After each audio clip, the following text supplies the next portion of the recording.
Lots of NFL football, lots of college, a ton of NBA, NHL, college basketball. But most importantly, what we want to do is rain money all the way. It's the best betting show ever. I'm Lawrence Presman. Art DiCesare with us, Joe Raineri. I hope you guys had a wonderful Thanksgiving.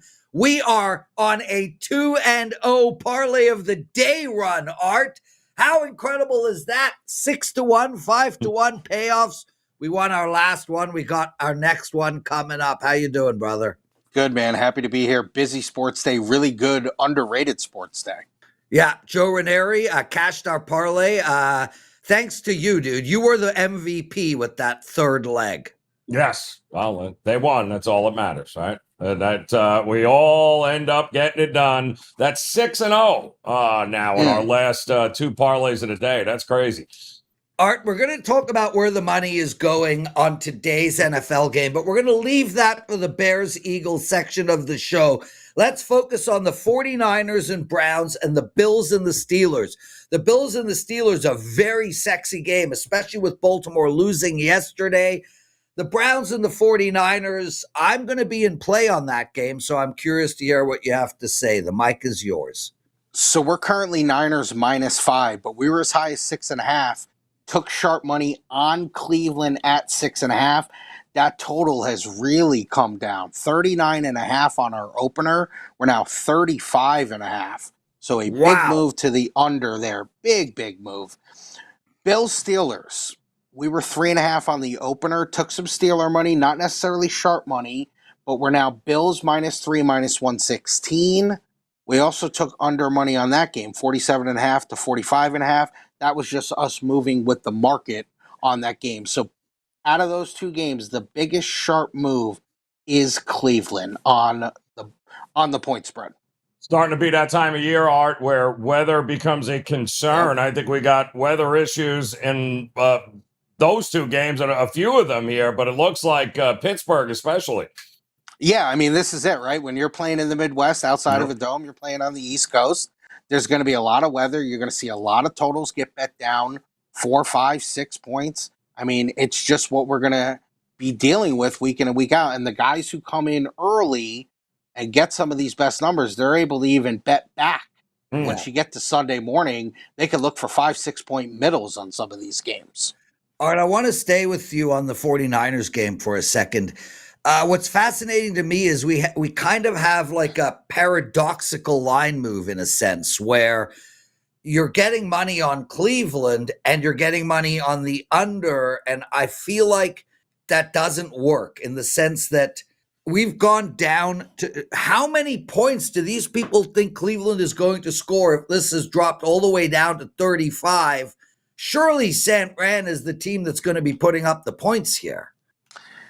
Yeah, I mean, I think there can be two schools of thought when the bettors are taking it. You know, just because someone's taking Cleveland doesn't mean they're taking the under. Obviously, we have groups that just work totals, and they just bet us totals, and they never bet a side. So, you know, obviously the weather's going to play a factor. Even Shador playing, you know, I don't know, you want to say he played decent last week.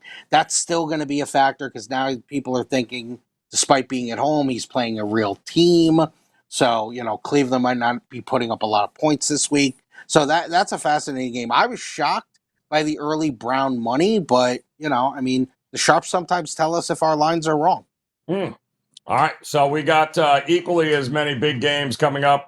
College football rivalry week / last regular season game / who's in, who's out. What are some of the big moves you're seeing here, Art? Yeah, you know, this Ohio State-Michigan game, and I know we had talked earlier in the week about it, and Joe, you had mentioned there's really not been much of a move on the game. You know, we took a little bit of Michigan money at 10. Wasn't necessarily sharp money, but it was Michigan money. We're now Ohio State -9.5, total of 44. Public has bet the under a little bit in the game. You know, our game of the year line on that was Ohio State 6. So obviously there's been a 4-point move from the summer line to the reopen of that line. That's a game that's going to see tremendous handle, as we've talked about. Miami open -6.5 at Pittsburgh. We took sharp money there. We're now Miami 7. We also took under money there, 51.5 now to 50. And that was sharp money on that under. Missouri at Arkansas. The Sharps laid 2.5 with Missouri. It's now 3. So now Missouri's a 3-point road favorite at Arkansas. And the Sharps also took the under in that game, 58 all the way to 55 on that game. Art DiCesare joining us from the Westgate. Busy day for him, busy week. Art, before we get into the Bears and the Eagles, which is a 3 p.m. Eastern game, tell us NHL and college basketball, anything out there? Do you have like a really good ping pong bet for us? Something in lacrosse, female sumo wrestling? Is there anything you've noticed? I'll throw you some college basketball that I've seen early this morning. Seen money on Drake, seen money on Lehigh, Colorado State, and Nevada, and a couple of things for a couple of the college football games later today. You've seen a big move on Georgia. Georgia's gone from 14 to 16.5. The market absolutely moved on that. And then A&M has taken a lot more money than Texas. A&M's been sitting pretty steady at 2.5, but a lot of money line stuff on A&M. Texas is probably our biggest need of the day as far as the college football goes. Curious, Art, any movement with the Egg Bowl with Ole Miss and Mississippi State, since we have no idea everyone's looking forward to the game being over to figure out what Lane Kiffin is doing. It's got to be a distraction. Have you seen any Mississippi State money throughout the week, or is it just kind of stayed steady? It stayed pretty steady for us, Joe. I mean, even this morning, I've been here for a handful of hours and really haven't seen that, side budget at all. Pretty much painted 7. So, yeah, I mean, and listen, that's usually a game that, attracts a lot of bets. One of the earlier tip-off games or, kickoff games. So, interesting that there's been nothing on it. Art, super quick, and I know you're pressed for time. Indianapolis, Houston, we saw 4.5. It's now back to 3.5. So I'm guessing people have middled that one and sitting with a 4. And what looks like money is coming in on the Saints. Is that what you're seeing? Yeah, absolutely. And we had talked earlier in the week that we saw sharp cult money that moved it up to 4.5. Not shocking that there was going to be some buyback on Houston there. So you kind of have really good two-way on that. And I think we talked all week. Listen, as bad as the Saints are, who are the Dolphins to be laying that big of a number? Yeah. And all year they bet the Saints. Now, they got off the Saints for a couple of weeks. So they're now back on the Saints this week, taking, pretty much an inflated price here. Yeah. There we go. Go ahead, Joe. Did you have anything else? The story also broke that Danny Dimes is playing with a broken fibula, so I'm sure that had some influence of people like, wait a minute. But he's in no risk of missing games or anything else. So, but it doesn't shock me that the money's come back in the other way. Guys, let's keep moving. Bears at Eagles. The -7 is held firm. The total in this game is interesting. The two big books have 44.5. There's 43 out there at some books, 43.5 at a few. This total is all over the map, Art. Where are you and where's the money coming in on this game? Eagles -7, like you said, Prez, been very steady on that all week. We've actually seen pretty good two-way. But listen, at the same time, we're going to have plenty of Eagle stuff with teasers and money line parlays. But you're right. We opened the total 43.5, went to 44.5. We're on the high end, but, we had talked about that Lion game. We were on the high end of that as well, trying to book to the over, and the game went over. So we're kind of taking a little bit of a position with that total being 44.5. Joe? Wow, is that a low total? That's crazy for a couple of teams here that we know certainly have the firepower to be able to get it done.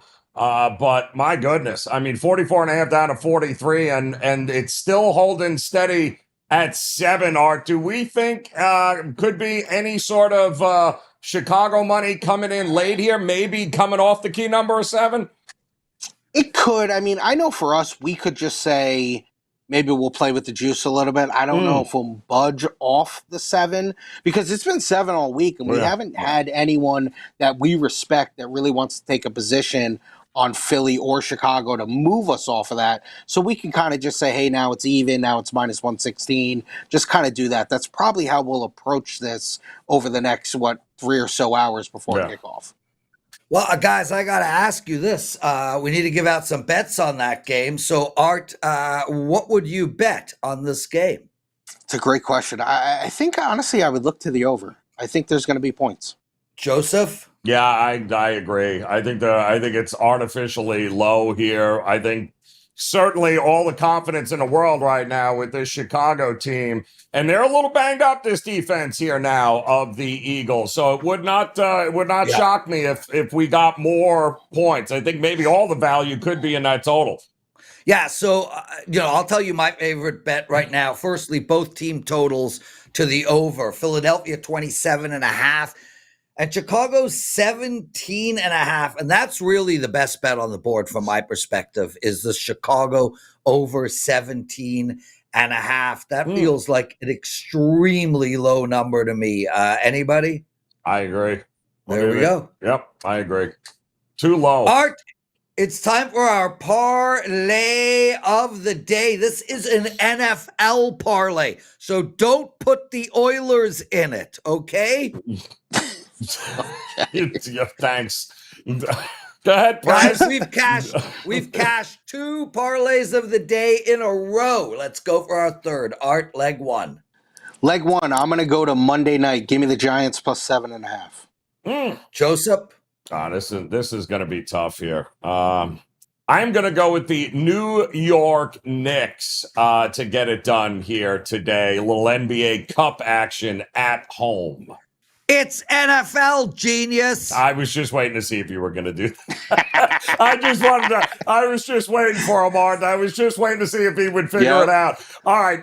Yes. No, I do think that, believe it or not, I think the Saints have an opportunity to get it done in Miami. Would not shock me as an outright cent. Would not shock me. I'm taking Miami. No way. No way do I trust them. No way. Okay. So the Saints, what number are you getting here? Plus 5.5. 5.5 now, right? Yeah. Yeah, it's a field goal game. LA Chargers. Ooh. Minus 9.5. I don't normally take minus 9.5s, but my God. I mean, this has got like 30-3 written all over it from my perspective. So I hate it. There you go. That's our parlay of the day. Art, we got you in and out of here within 15 minutes. Thanks for doing this. We'll see you on Tuesday. I hope you have a great weekend, brother. And again, happy Thanksgiving. Lots of love. Boom. Art DiCesare, everyone. Okay, Joe, we got tons to do. I got 2 NFL bets to give out. You've got some NFL bets. We got our NHL rundown, our NBA rundown, and our mailbag section, which we might not get to because it was from 2 days ago. We did not have a show yesterday. We also are trying to organize a live show. So we'll keep you guys posted on that. Joe, before we get to anything else, it's time for some business. Joe, tough day for me and my clients yesterday on Thanksgiving. Thank God it's behind us. I'd like to apologize to everybody. I had a 5% on the Detroit Lions on the money line, minus 138. That did not go well. Really came down to 4th downs. Green Bay converted. Detroit didn't. Also had a 4% money line parlay with the Baltimore Ravens.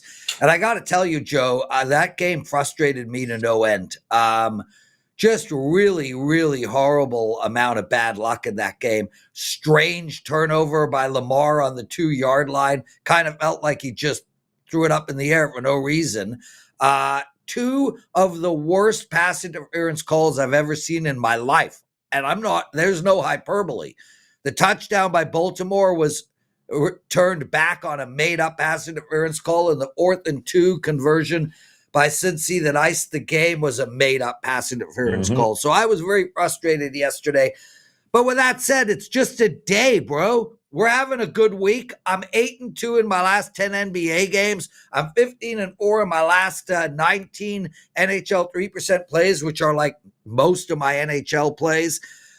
So I'm feeling good about everything. I just let my clients down yesterday. What do I got going today? I got 2 NHL plays. I got 1 bet tonight in NFL. I got an NBA play and a college hoops play. But guys, take advantage of our special, the $67 for 7 days. This promo ends on Sunday night. And what I want to tell you all is this. Yeah, midnight. Guys, Joe Raineri is up serious profits. Joe, I don't know if you're aware of this, but you are up substantial profit across all sports You're absolutely dominating, dude. And if I were you guys out there, I would use that 67 promo on Joe Raineri. In his last 30 days, up 30 units, killing it in both hoops, NFL and college football. Literally a top 4 handicapper at WagerTalk over the last few months. So congratulations, dude.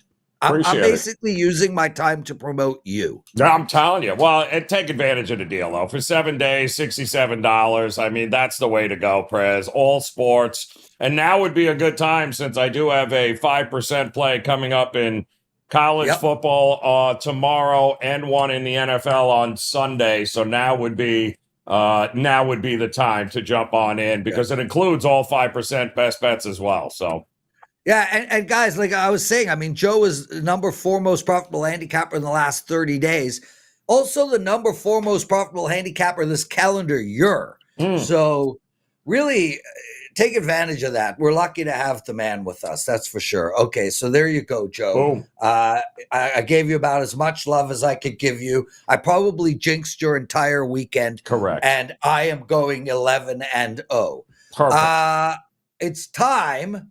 Okay, well, you've promoted. We good? We're done with business? We're good. Okay, let's turn our attention to some NFL bets and put me on the clock, Joe. I'm going to start with Buffalo and Pittsburgh here, and I got to look to the under. Now, we could go on and on for a million years. The under, Prez, Buffalo goes over all the time. Well, they're 5-6 to the under on the year.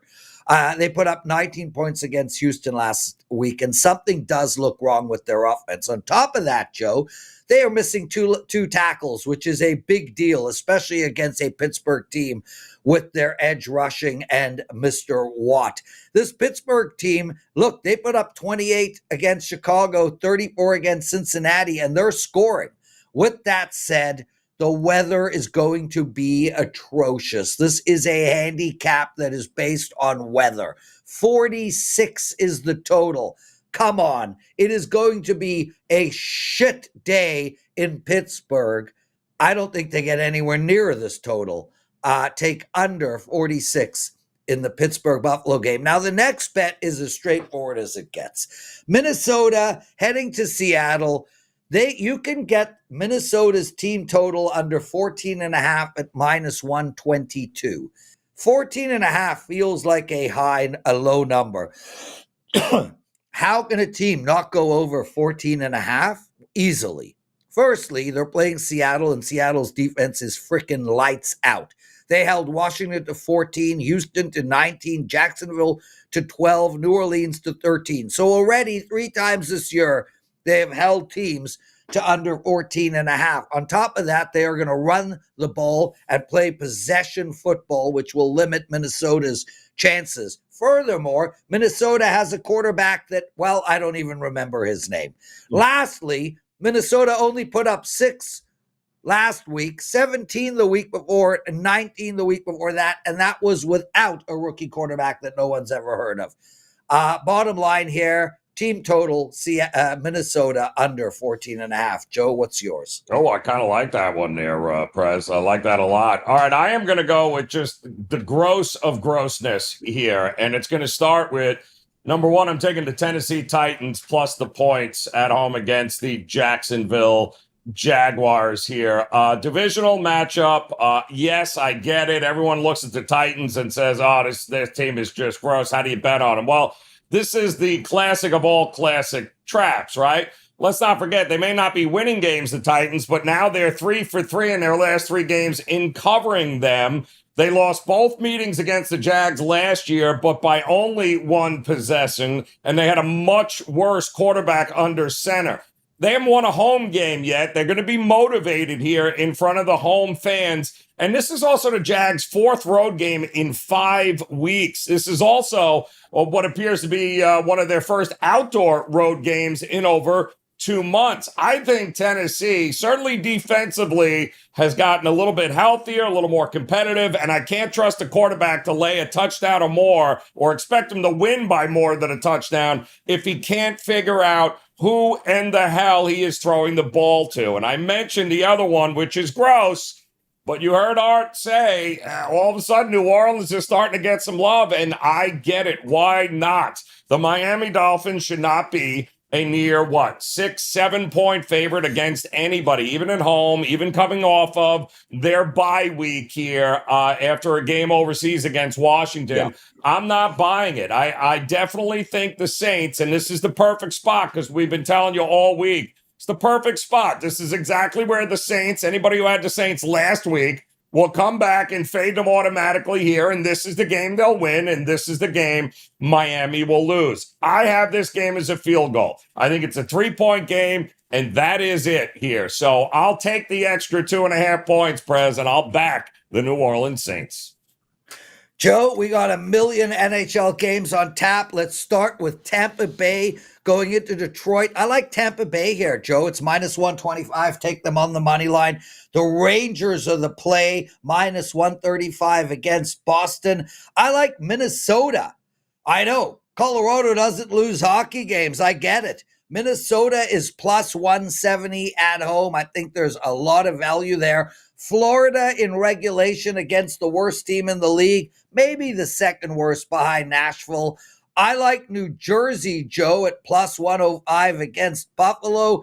Vegas is playing Montreal tonight. I'm very high on this Vegas team. I think they're the best team in the league. Their record doesn't reflect that, which is why there's value. Take Vegas. Look, money line is minus 180. I got no issue if you take them in regulation. Vancouver and San Jose, let's not overthink this. Take over the total of 6.5. Take under the total of 5.5 in the Ottawa-St. Louis game.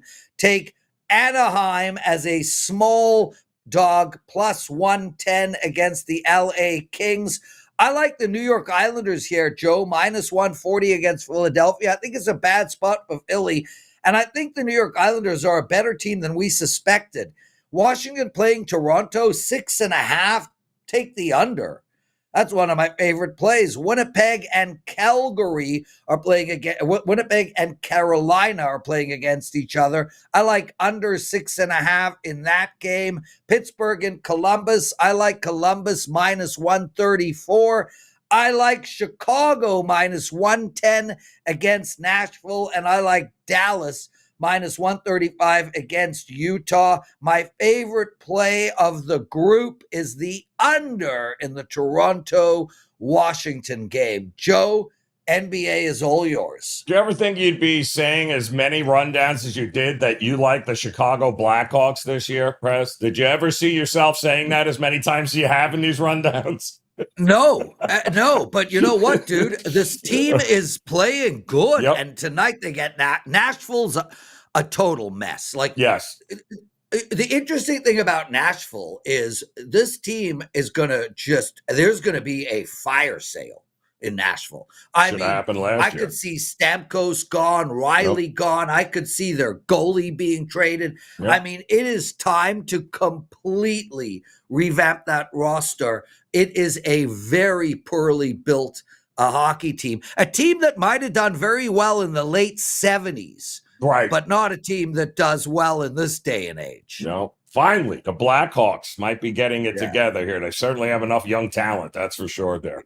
All right, Prez, let's go. 9,000 NBA games. It's going to start NBA Cup action with the Bulls and the Hornets, who have no chance of advancing whatsoever, but they also have no chance of winning games because both have had a hard time getting it done here. No way. I am sweating an under in this, which is why it is almost 250 points right now. The Cavs at the Hawks. I don't know what the hell the Hawks were doing against the Washington Wizards last game, but they swear they have learned something from it. What, I have no idea. They got eliminated after losing that game. The Cavs might have a lot of guys back and available here. That's the way I would look. The Knicks at home, I already told you, I like them not only to win, but cover against the ailing Milwaukee Bucks. I'll also take the Pistons at home, coming off their first loss in forever against Boston. Too much love in the market for the Magic for my taste here. The 76ers and the Nets. How do you like this? The Nets, the only team not to have won a game at home yet this year in the NBA. Don't know that they're getting this one either. Keep an eye on who's available for the 76ers. The Pacers at home against the Wizards, riding high after the smackdown against Atlanta. Yeah, I like the Pacers getting a little healthier here at home. I think they get that one done. The Suns are getting over 2 touchdowns on the road against the Oklahoma City Thunder, who could lose this game by 40 and still advance to the knockout stage there. I think it's too many points. I like the Suns to come out swinging here. I think the Nuggets are interesting. They are laying a touchdown against the Spurs. I think the Nuggets get it done and get the cover at home.